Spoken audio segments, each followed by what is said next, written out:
sa panahon ng latest news. Dahil sa tuloy niyang pag-asa Mactan, pinagi ni Sir Manny Jan Nagbay. Sir Manny, may butag. Yes, ng buntag sad sa ayan og si mga sukintig paminaw.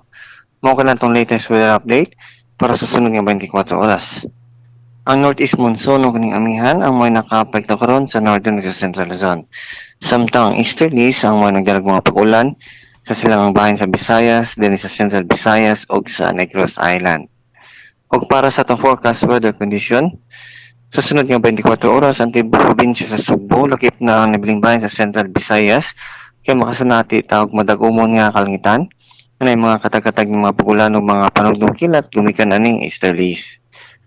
Og para sa kentang sangin sa itong karagatan, kasalangan nito na sa kusog nga hangin, nga nagagikan sa amin ng silangan, ang mutuslabi din is tibok Central Visayas. Di na balod sa itong karagatan, kasarangan nito na sa kusog ang mga pabulod. Busag atong giabison itong na mga gagmay sakyan ng padagat na di usap mulawig karong mga panahon na. Kini sa Subo atong dagat, niunas yun ang 4-3 sa kadlawon, ug mutaob kini unya alas 7:53-54 karong gabi.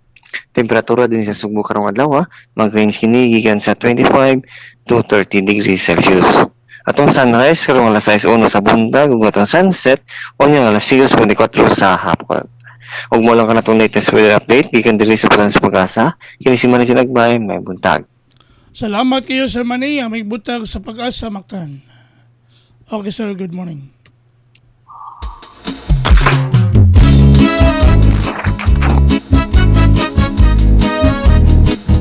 Mga pamukaw, uban kang Cobra in action.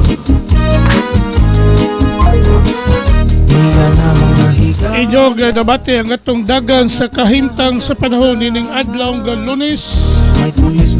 Pizza 24 bulan sa Pebrero tuig 2025. Pinagi ni Sir Manny Jan Nagbay ang atong weather specialist gikan sa Pag-asa Mactan na naghatod sa atong dagan sa kahimtang sa panahon nining adlaw Lunes. Salamat kayo ni Sir Manny Jan Nagbay o mayong buntag sa Pag-asa Mactan.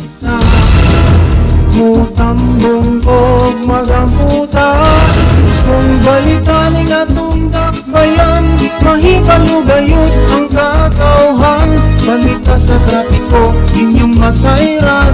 Sa Lapu-Lapu City TV News #1.